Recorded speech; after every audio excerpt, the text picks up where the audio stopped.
So we'll go ahead and just get right on started. So, as we discussed last time, you live in a small town called Bogenhofen, and you have a tiny handout. That is a town. You are joined with Genevieve, who is the town's dragoon, to solve the mystery of the disappearance of the miners. The town miners just like a week ago went missing on their way to the mine, and now the town is going to miss its tithe by quite a large amount. So Genevieve has gotten together a band of investigators, we'll call you, and labeled them the Outlanders, and that's who you guys are.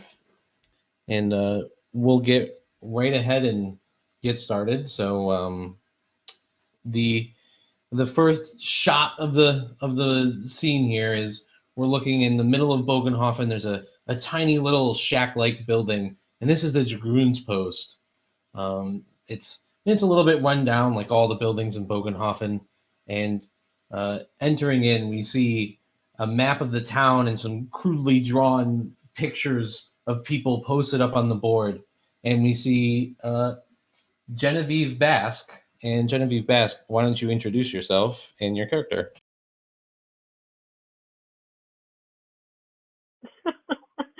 Am I doing anything in particular?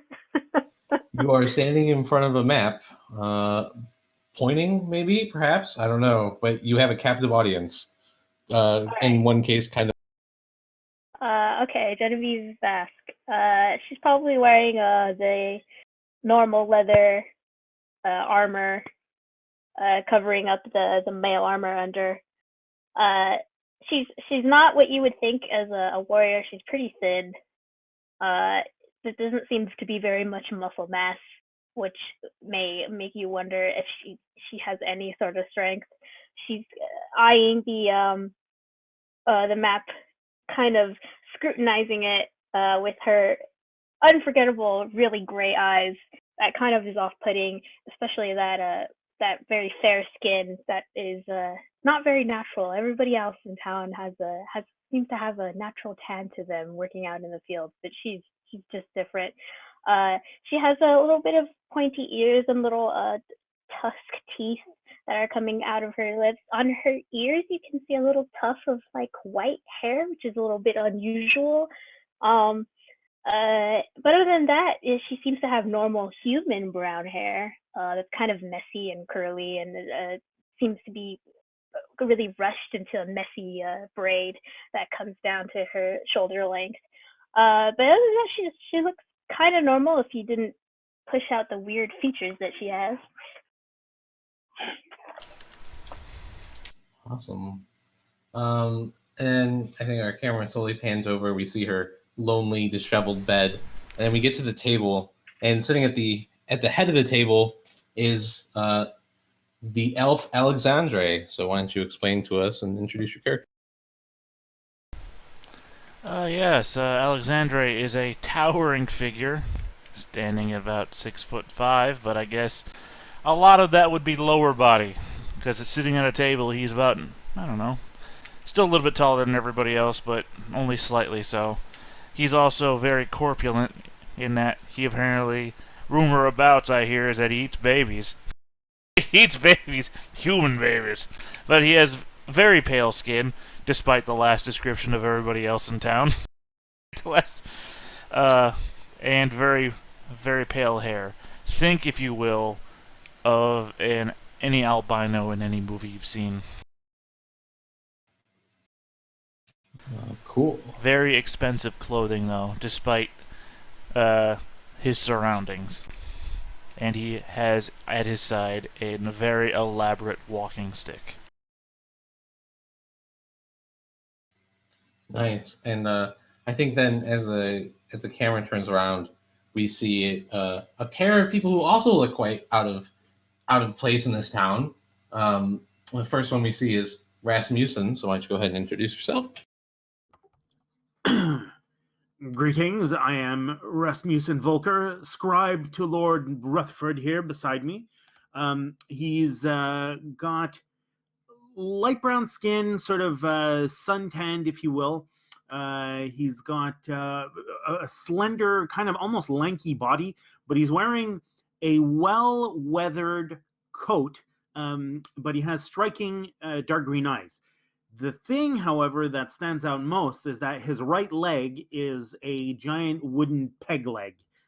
Somewhere along the way, his leg was lost, and so whenever he moves, there's a step clop. But and when he sits, of course, the leg is prominent. But he keeps a ledger and occasionally scribbles things in it, but often turns to his companion whenever anything needs to either be consented to or denied. He'll defer to Rutherford. And then we see at the end of the table Rutherford. Yes, Lord Rutherford is quite the odd one here. There's dark tan skin, red hair, and blue eyes, but they're always bloodshot. Hails from the South Kingdom, has come all this way just to see the world and to discover what he can do with all of his money. Excellent. And then the camera kind of continues into the single town's jail cell, and we see Galmic, the town beggar, who also has a peg leg and a hook for a hand, sitting there and sleeping in his nightly spot. And then we return to the rest of you. And Genevieve, you called a meeting to talk about the missing miners. Why don't you go ahead and just what were you talking about? Go ahead and start. I'm pretty sure she excitedly, well, maybe not excitedly, enthusiastically brought up the subject without even a hint of any sort of how can I say this? She just jumps right into it. She doesn't give anybody a hint for a chance for small talk. She just says, there's these miners that have gone missing, and then she kind of produces the list and when they've disappeared and how odd it is, and reports that keep coming in, and that she can't do this alone. And she pretty much she's pretty much tasking everybody that we need to get information, and she's trying to get the group to essentially form a plan of how they should investigate and where they should talk to and who do they need to see, where do they need to go, that sort of thing. Awesome. Cool. So I think while you're sort of in the middle of your long monologue, right, as you're sitting there talking to everybody, you begin to hear sounds from outside in the town. And at first it's sort of like a low rumble, and you can hear doors slamming open, and then you can hear these loud voices shouting, "We've got a witch! We've got a witch! Burn her!" Right, and the whole town is. Some people are chanting and shouting, and other people are cheering. It's all of a sudden this ruckus appears. What do you guys do? That doesn't sound like Marcia, does it? No. This sounds like the outsiders who just came to town, right? Are the ones.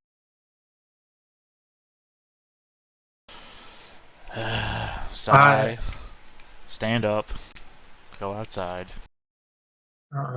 Should peer out the window and try and listen and discern exactly what they're up to. Yeah, there's no check required here.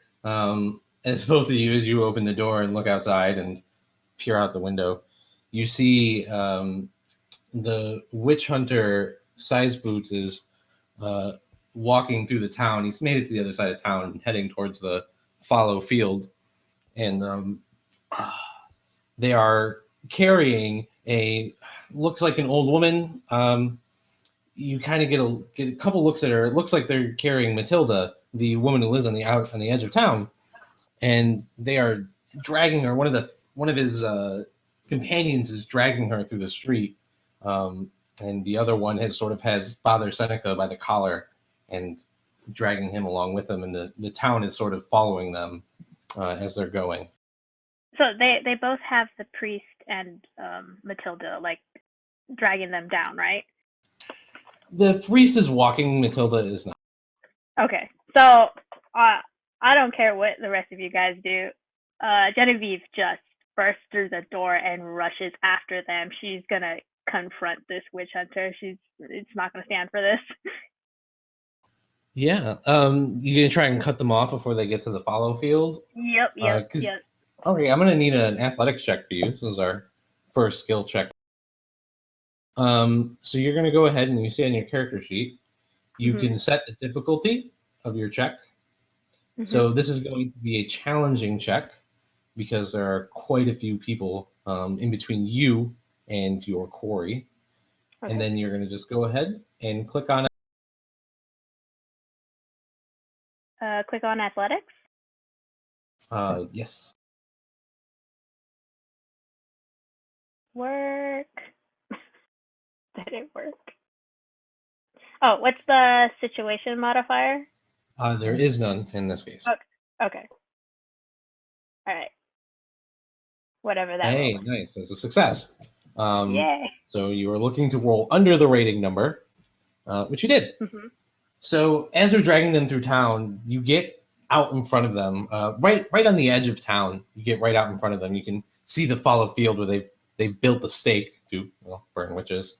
And do you physically get in their way? I pretty much what Genevieve does. Essentially, she runs pretty much in front of the crowd and in front of the witch hunter, and she pretty much kind of like pulls out like her finger, kind of like a mocking mother or scolding mother, and goes in front of the witch hunter, and sticks her finger into his face, and she's like, "What do you think you're doing? Whose authorities let you done this?" Kind of get him in his face. She's really angry right now. Cool. Just out of curiosity, are the rest of you following? Oh yeah, no. I mean, I imagine I'm rushing behind, but not at an athletic pace. An unrolled pace, one might say. Rasmussen does not rush anywhere. He gets up slowly and follows to the best of his ability. I am meandering my way over. Excellent. I do not want to confront these people, so... Excellent. Okay. As you cornered the witch hunter, he goes, "Move aside, girl. This is official business. I have found a witch, and I can prove it." She kind of just rolls her eyes at this, and she's like, "You mean the town's medicine woman? You mean the town's herbalist? You mean our only means of seeing some sort of medicine in case of an injury?" And then she kind of like looks at Andre to the ground, and she gives him that look like you should be saying something. She looks at Andre like pointedly, like she'll call you by your last name because she's polite enough, and then she'll just say, she's like, "What would the Lord have say if this would happen?" She's pretty much pulling you in the conversation. Well, I mean, I'm still marching up because slow. I have a walking cane, for God's sakes. Yeah, of course. Well, I'll let you know when you sort of arrive, unless you try to shout, in which case you may butt in. But I think he's going to respond. He goes, "Well, I'll have you know, I've found," and then he reaches into his jacket and he holds up a jar, and in this jar is some pickled frog legs, couple eyes, and he goes, "Look, the devices of a witch. The proof is undeniable, and I am a sworn Inquisitor of the Church of the God Emperor. You have no authority to stop me." Oh, okay. Can I arrive now then? Yes. Oh, my frog legs! And I grab the bottle from him, and I'll take the frog legs out, and I'll eat them. Thank you. I was wondering when I was going to get those. Okay. Oh, geez. This is a definite skill check here to see if we can avoid this. But while you as you rush up to grab, you notice that the thug drops Matilda, right, and he begins to go for some weapons, right. He's got his hand on a dagger or a short sword, and the other thug kind of lets go of the priest and sort of pushes him aside, and he's fondling a cudgel in his hands. Let's see. What check do I want you to make? I assure you I can fail any check you throw at me. Excellent. Yeah, I don't think this is a charm, and I'm kind of I don't think this is. This might be an intimidate, because I feel like you're not really trying to charm him. You're trying to. I'm certainly not trying to intimidate. This would be a very stretch of the term. I think it's he's trying to. Maybe it's guile. I'm not. Yeah, I think it is guile. Maybe guile. Yeah, I'm gonna say guile, because you're basically trying to take away his argument in front of everyone, but you're not necessarily trying to charm him. I'll agree with that. Yeah, so I think again this is actually a hard check. So up at the top you can click on hard, and then you can go ahead and roll. If anyone would like to assist or try to set up for him, that's an option. How would I assist in a case like this? So if you have the guile skill, you may. Hold on, sorry. I'm just double checking, make sure I get this right. You may roll, I believe, just a D10, and he may use that D10 to replace any number that he. It's any tens digit. Yep. Now, how many people can assist?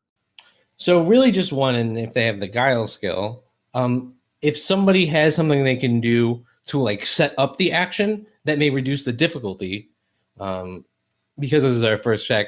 An example, if somebody pulled a weapon, maybe that would start to show, okay, this is getting serious. This is not just a joke. This is a serious thing that's going on. Well, actually, I might want to assist, but not with a violent action. Instead, Rasmussen says, Master Inquisitor, your diligence is commendable and to be applauded. Your zealous, your zealous sanction of witches and other undesirables is duly noted and appreciated, but perhaps in this case, slightly misplaced. It would seem that this is nothing more than a simple case of misunderstanding. May I ask, what led you to believe that this lady was indeed a witch? Yeah, you can go ahead and roll your assist die, and then I believe he will answer both of you afterwards. So because well, that's no help at all. All right. Yeah, go ahead and make your guile roll. Well, that's a failure, and I assure you that making it an 89 will not help me. Yeah. Still a nice roll. I'm sorry? It was a nice roll. Nice. He goes, I believe it is not my duty to explain to commoners. And he quickly looks at Rutherford, and he shoots Rasmussen a smile. To commoners and maybe their pet aristocrat, my investigations. This witch will burn. Let's see. How would we respond to this? I believe you'll find that the so-called witch is guilty of no more than holding on to my snacks. I don't believe that the Graf would appreciate you eliminating such a feature and prospective note of the town on such dubious standings. And seeing as I speak for the Graf, Would you like an audience to explain your actions here today? Because I answer to no, Lord. And I believe at this point, he is going to attempt to push Genevieve aside and continue forward. Oh yeah, she's gonna stand her ground. So we'll see how this ends up being. Yeah, and I also think at this point, I believe all of us need to roll initiative. We should have done that I at the must start. say, I was going to move behind them before we rolled for initiative because Is there an initiative button on the sheet, or do we just roll that flat out? Let's see, there should be an initiative. Because I know what bonus on the I know what sheet. the actual initiative roll is. I just don't know if there's one on the sheet. Yeah, I don't actually see one on the sheet. I think you just roll it flat out. Go ahead and add yourself a turn, or do I have to add a turn for you? Let me see. Yeah. Because if it's not coded into a sheet, then us rolling isn't going to do anything, and none of us are the GM, so. I'm just making sure. Yeah, there's a box for initiative, but no button. Alright, I'll just roll.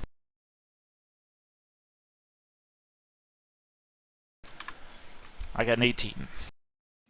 Awesome. So everyone can go ahead and roll plus their a D10 plus their initiative value, and then we'll add you to the ladder. Like that these guys' names is the weapons that they have. Yes. Where's the initiative value on the sheet? Your initiative value is 3 plus your perception bonus. Okay. 3 plus perception. Okay. yeah, I was gonna say I wanted to maneuver behind them to get a sneak attack off, but Well, I mean, technically, since you're marching we're- after them and we're all facing away from you, you're still technically behind them, right? yeah, I mean they are facing you, and Yeah, because they were marching away from us and we all had to rush after them, so technically you would still be behind them.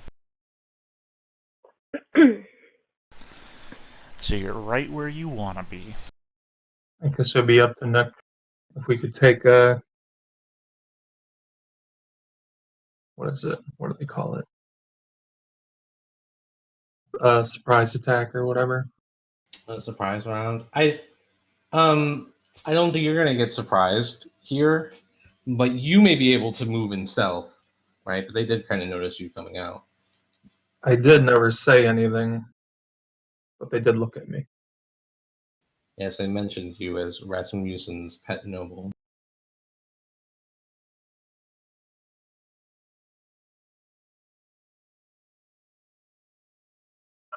So I'm sorry, this is why I having rolled a 13, but I'm not entirely certain how the whole initiative thing works. Yeah, I will explain that in just a moment. I'm still adding. This is one of the problems with not having.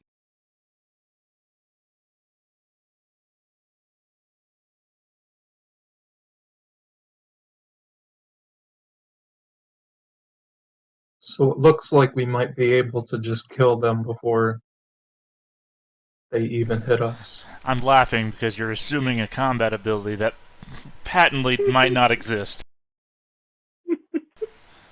Hell, Hey. you're assuming a want for combat that might not exist. Luck is a thing, and at this point, that's all we have. We're not necessarily at a combat phase yet, right? We were actually supposed to do initiative before the game. You keep the same initiative throughout the whole session, and so that way, when it comes time to flip in and out of combat or chase scenes, we don't have to go through literally this process.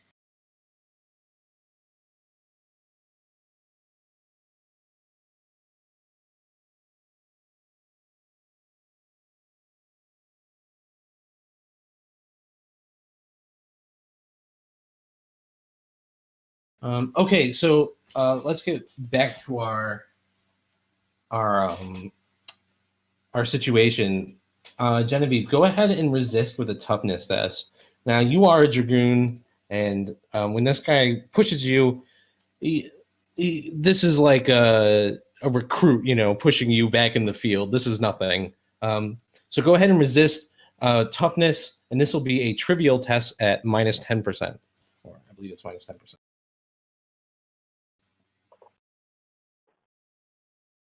69. But you made it. You passed. Yay. So he pushes you, and you sort of stand your ground, and he growls, and he brandishes this bronze flintlock pistol, and he commands you, "Move aside, or I'll fire."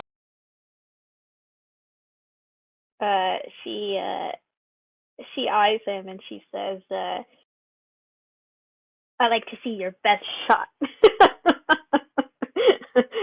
And she's already heading for her own weapon at this point. Yeah, I think this is combat, and instead of firing the pistol, he just drops it and draws his sword, and we're gonna go ahead and get started with combat.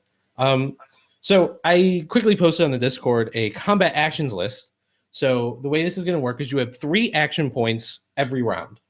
Okay, we are so you may use those to attack. You can aim and attack.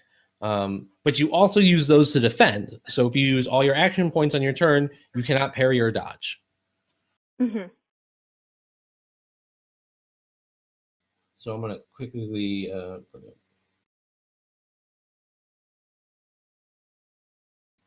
So kind of the way this fight is showing up is there's the Witchhunter in the center with Genevieve right in front. Alexandre is off to the side, and then I imagine Rasmussen is still sort of wobbling up.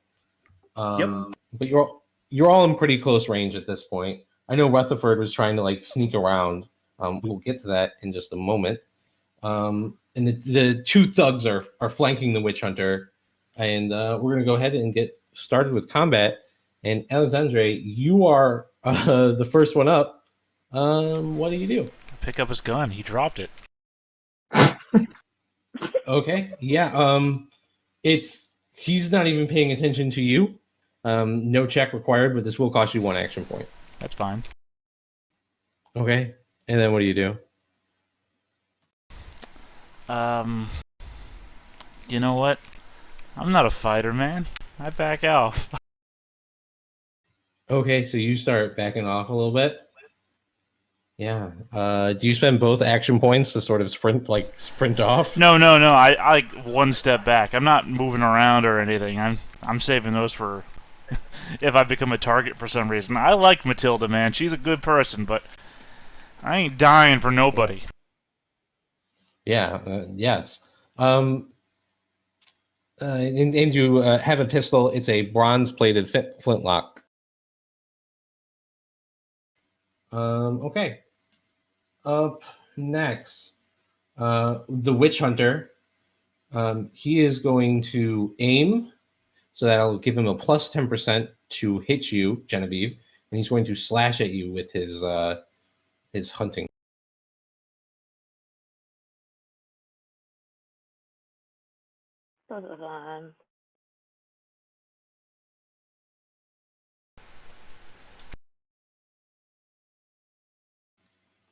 Oh wow! Okay, so he just barely misses. Nice. Awesome. So just a straight miss. That would have been rough. Yeah, 10 damage, and he still has 1 action point left. Okay, Rutherford at 14.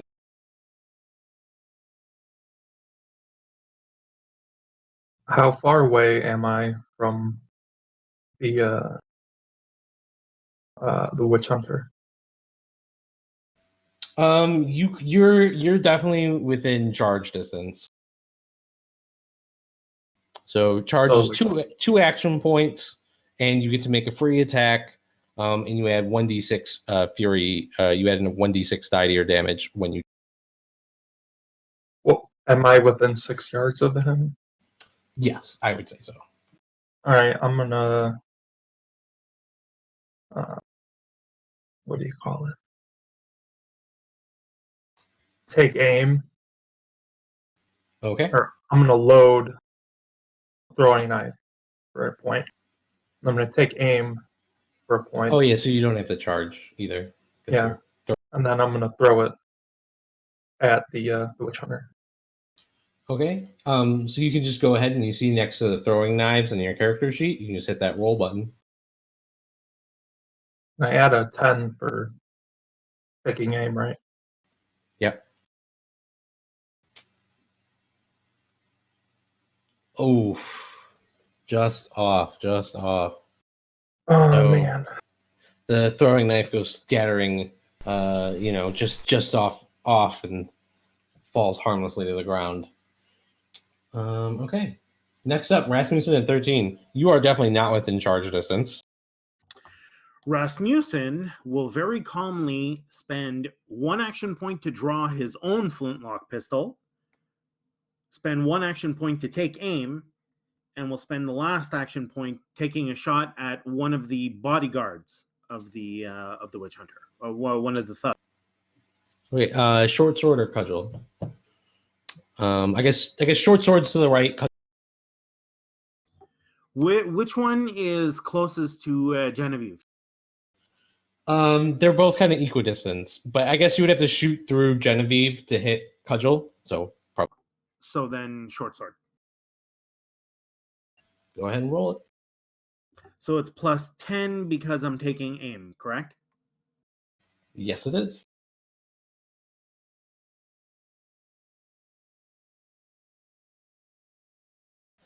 Oh, there you go. And a critical success. So he can't even dodge. So whenever you get a critical success, he cannot dodge. Let's see. And you did 4 damage. Okay. Now, so real here's quick. a question I had about damage, though, because I was going through the book trying to put in all the statistics, but I didn't actually see a damage rating anywhere. So I'm not sure if I'm doing it.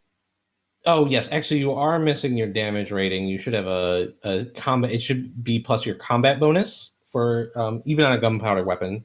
So that is plus your combat bonus. So it's 4 damage plus your combat bonus. And I'm quickly going to talk about fortune points. So you can see over here I have this fortune pool. If you would like, you may spend one of these fortune points to make that damage die a 6, which then explodes, and you roll another die. So if you want to try and kill this guy, that's the way to do it. And that's the only use for a fortune point in combat. Oh, no. You can spend a fortune point to gain an extra action point as well. Okay, so right now I rolled a 4. My combat bonus is also 4, which brings the total up to 8. Now, if I spend a fortune point, I turn that roll up to a 6, which means at 10 damage, the 6 explodes, but because it's a firearm, it also does something else. Where is it here? A firearm can explode on a 1 or a 6. So on your next die, even if you roll a 1, you still get another die, and it keeps it. Right. Yes, I think I will spend a fortune point in order to get this done. Okay. So I guess I just roll another d6 then. Yeah, well, yeah, so that's a 6, so roll another d6. Roll another d6. And so that's a total of 15 damage.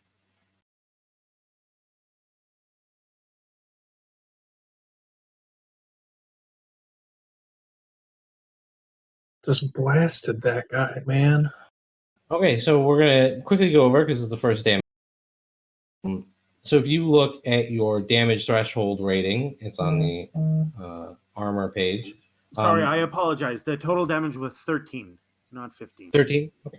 Yeah. So the first box is the first amount of damage you have to do to make the move 1 condition step down, and 13 puts you at the second condition step.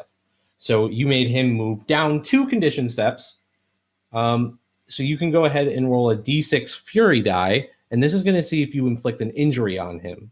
So this would just be a small injury, and no, you do not. You need a 6 to get there. So, but good job. You've really hurt one of them. Good. He reels in pain as the actual pistol is fired. Genevieve at 12. Fun. I think I'm gonna spend 1 point to take aim as well, and 1 point to do a melee attack with the mortuary sword. Awesome. Go ahead and roll. All right, let's see.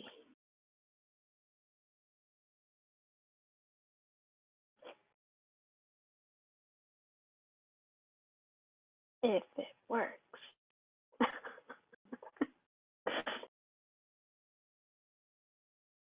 And there's no situation modifier, right? Just 0. Plus 10 for aiming. Okay. Hey, oh, your difficulty is set at 30, so it should have been at 76. So unfortunately, that is a critical failure. Now, luckily, this game, or at least on my last reading of the rules, does not penalize you for a critical failure in combat. So I will. But I do believe that's a miss. Go ahead and set your difficulty track back to 0, though.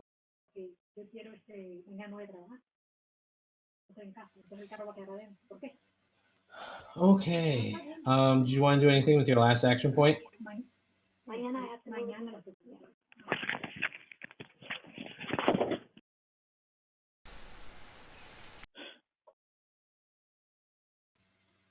Okay. I'll just assume not. Let's probably good to hold it anyways. Next up is Cudgel. Oh. Well, there you go. Apparently I'm wrong. So you're supposed to suffer 2d10 physical peril. So am I rolling 2d10?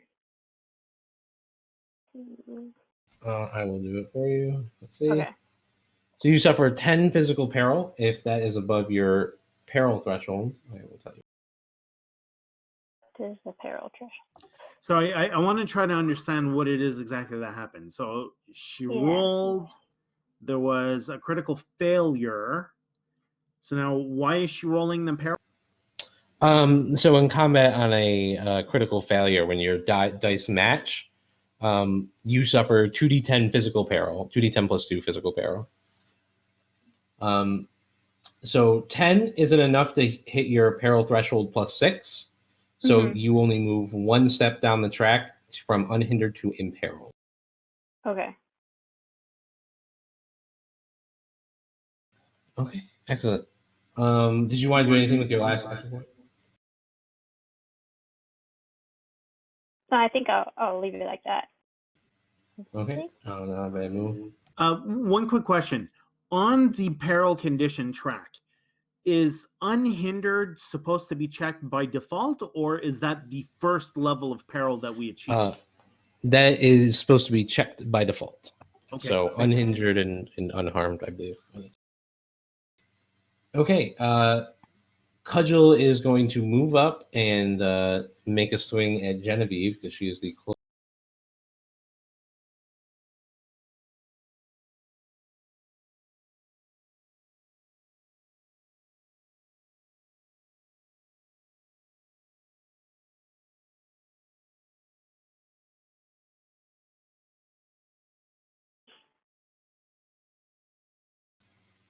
Again, just barely missed. So I'm hurting myself more than anybody else. It is Short Sword's turn, and he's going to growl something about baby eaters and approach on Alexandre, as he is the closest member of the group besides Genevieve, and attempt to stick him with his base lard. Now that's just a crime. Yes, it is. Well, I never. In all of my years, I will have tried to have parried, I guess. Or dodged. Yep. Yes. Which one is better? You have to parry melee, unless you have a talent that allows you to dodge, which I doubt you do. Well, that's fine. It's only a 1 point difference in score, so... Yeah, so you parry with your weapon skill. You have minus 10% to this parry because he is using a fast weapon. Huh.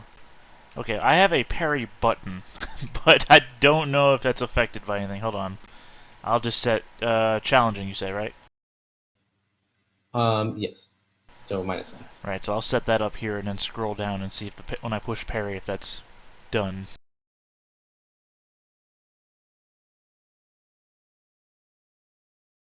Hey, that's a success. So you take no damage, but you do spend that last action point as you. Oh, I still have one left. I only used one in my turn. Nice. You did spend one to pick up the pistol. Oh, right. Well, yeah. I only used the one. I didn't do anything else in my turn. Yeah, but it doesn't matter because the round resets right now. Oh, okay. Yeah, swat that shit away with my walking stick. What are you doing, young man? I'm Right, appointed by the graph. You are up. All right, I'm gonna lean into this, and by lean into this, I mean lean in real close because I'm gonna use a 2-point take aim. Okay. You ought to know who you're messing with, and then fire this bronze-plated flintlock. I will tell you right now. It goes click. A complete fool. That's who. Yes. It does not fire. You don't have to spend your action point firing it. You may just use your cane or something if you want. Right? One would have assumed I would have noticed this. Actually, probably not. You're not trained in martial melee. Do you know the difference what a loaded and unloaded pistol does? But maybe assumed from the fact you didn't shoot Genevieve with. Fair enough. Maybe my next character will be more smart. After I get murdered here. You may use your what's it called? Elf eyes. Your stick. Yeah, you can hit him with your stick if you want. Yeah, I might as well. I mean, at this point, what am I holding back for? Scroll, scroll, scroll. Yeah, and you get plus 20 to this. Oh, shit. Oh, yeah. Okay, I was about to say I forgot to enter in, but thank God there's this input pop-up. Actually, hold on. What's the difficulty here? So the difficulty in combat is always assumed to be 0, and then the situational modifiers come from yourself. So, all right. Did not matter. Did not matter. Yeah. A swing. The Witchhunter is up next, and he is going to take aim and try to end this this law.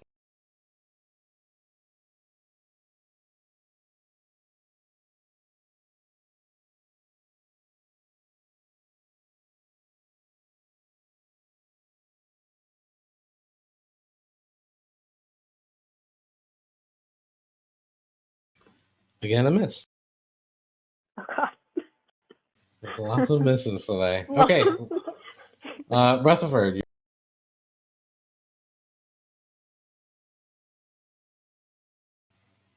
Joe, are you there?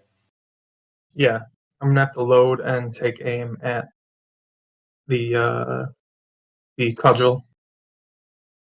Right. The short sword has been hurt, and he's the one fighting Alexandre.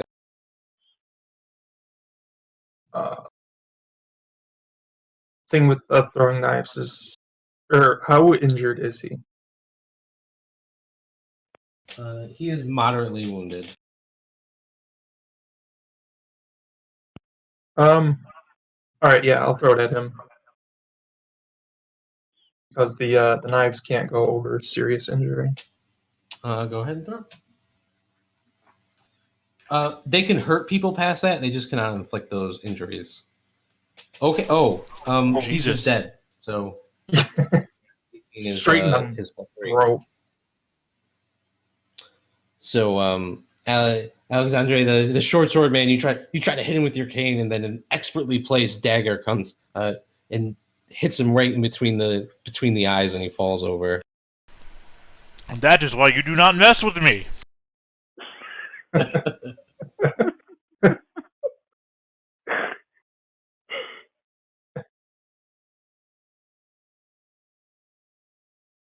The short sword is very dead. Yeah, that was all my points. So Short, very effective. Rasmussen, you are up. Cudgel is fighting Genevieve, and so is the Witch Hunter. I believe the only clear shot you have is at the Witch Hunter. Okay, so Rasmussen does the following. 1 action point to put the flintlock back in his pocket, which, by the way, was already fired, so it would have to be reloaded before I could use it anyway. He's going to save the 2 remaining action points for defensive purposes. However, he is going to say the following. Witch Hunter, enough of this. You claim authority over this woman who you accuse to be a witch, but we have the Gaff's own man and the representative of his dragoons making a counterclaim against that authority. There is a better way to resolve this than further pointless bloodshed. Enough. Ooh, okay. Let's see. Sounds like you're attempting to intimidate them. Right. Well, I intimidate perhaps if that's your call, but I was thinking more. Well, I mean, again, it's a little bit of a con because he has absolutely no authority at all. I mean, I he's literally trying to do. kill people. No, I mean Rasmussen has absolutely no authority at all to call on. Oh, I thought it meant you're claiming that I have authority, though. Well, as far as Rasmussen is concerned, Alexandre is the representative of the Gaff, is he? Yeah. I am the authority here. People seem to be forgetting. People don't seem to know. I think this is an intimidate. Intimidate? Okay. And I think, however, the difficulty is a sorry, I had this figured out. This difficulty is routine, but your effect is maybe not quite entirely what you would suspect, but we'll see what you roll. So let's go ahead and Well, I have no skill ranks in Intimidate, so I'm not sure if that provides a penalty at all, but here we go. Okay, unfortunately, your pleas call on deaf ears. However, while you are not able to convince the Witch Hunter, who still thinks he's in the right, you do notice Cudgel begins to look at the crowd, and he is facing the Hutfeld portion of the crowd, who has weapons drawn, and he begins to back off. Right, so he is backing off. Okay, good stuff. Genevieve at 12. I'm still gonna try to aim at this Witch Hunter again, so I don't roll terrible.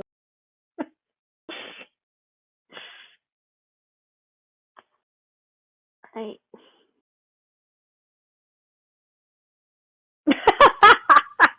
Yeah, I think it's the exact same roll. By the way, make sure you reset your difficulty to 0. Because wait, that might have been. Yeah, your rating's not quite 94. All right, I think what was it? It was supposed to be. I think I put it on the wrong difficulty. It was supposed to be at 0. It's okay. It's reading it. You didn't hit. Just minus 30. You needed a 64. All right. Yep. Okay. Yeah. So you're stuck in a fight with the Witch Hunter. I just noticed the difficulty chart on the character sheet. I'm such a dumbass. Yes. Keep that zeroed out during combat, unless you gotta. Yeah. Oh yes, correct. More peril. Yes, I almost. You're gonna die from stress, Genevieve. Yeah, you might pass out from the stress. Okay, you take 18 peril. Okay. So that puts me at what? So looking at your peril threshold, that is your peril threshold plus 12. So that means you move 3 ranks. You move 3 steps down. So you now ignore 3 skill ranks of all your skills. So you are so stressed out, you don't even remember how to really fight anymore. You're trained. You've kind of lost your. Yeah, I got you. Yeah, and you're 1 step out from being infested. Yeah, so right now at 12 we have a question mark, and that is the Hutfeld crowd. they're starting to clamor, and when they see this guy go down, they're starting to call for the witch hunter. Stand down, stand down. You have no authority here. And then at 11, anyone who can see the Ziegenhelt side of the crowd, notice that they are actually egging on the witch hunter, and they are starting to shout, and weapons are being drawn, certainly on both sides. Oh, fuck me. Alexandre at 18. Yeah, hold on a sec here. This is becoming more of a problem than the witch hunter, because now we have the two sides of the town we don't need in the middle of town armed, facing each other as well. Shit. And I can't take out the witch hunter here.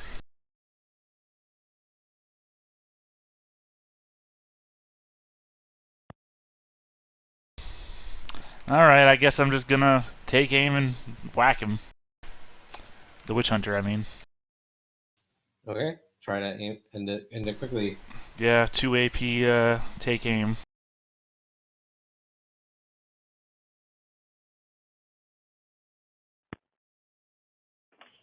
There it is. So I don't know if I've added the weapons stuff. Yeah, right. So it's plus your combat bonus. Okay, because it automatically, any weapon you do, says no damage bonus, no damage modifier, etc. So I don't know. Yeah, you just switch that damage bonus to combat bonus. Okay, I meant to kind of go through everyone. 4, I guess. So does it make it 9 damage? 9 damage, and let's see, what qualities does that walking cane have? Pummeling. Pummeling, okay.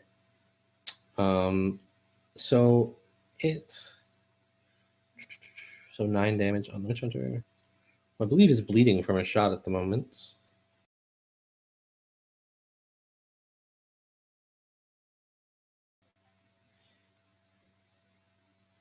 Oh no, he is not. So he moves 1 step down his track. He is not deterred though. This is not stopping him. So the witch hunter goes. He's going to say something about you insolent, and try to take you out. Genevieve, finish you out in this fight. Mm-hmm.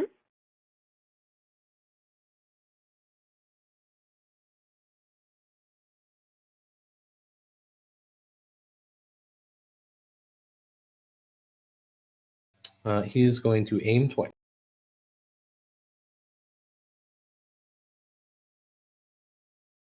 Okay, you take 5 damage. Is that enough to pass your first box damage? No, I'm still would be at 1. I think. Okay, it doesn't subtract from that. If it doesn't pass that damage threshold, the attack was basically ineffective.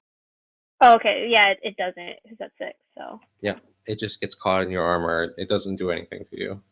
Mm-hmm. Okay, that will definitely influence the outcome of this. Rutherford at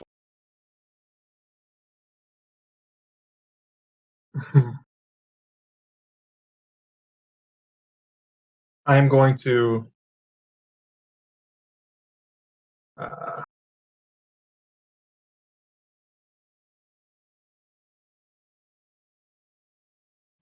try and knock him out. Okay. Let me just look at the combat actions real quick. There is an action for this. But that's only when the foe is defenseless or surprised.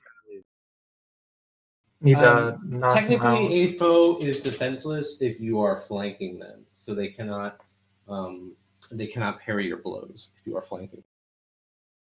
Or releases. Yeah.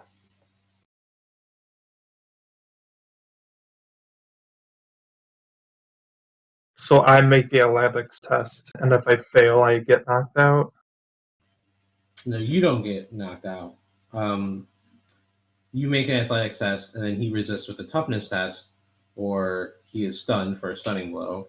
That's not what you want. You want knockout.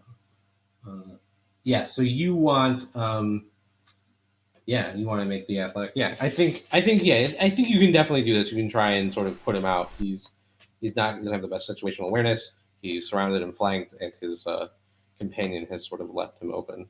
So go Do I ahead and have make to the charge athletics check. first, or could I just take the test? You're gonna have to spend an AP to move, and then spend an AP to do that move. All right, so this would be standard difficulty. Yep.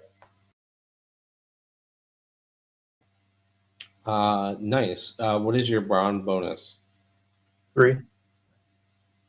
3. Okay. Yeah. So he's only gonna be out for a few seconds, but that will probably be enough time. We're gonna drop the ordered play here. The witch hunter hits the ground as you sort of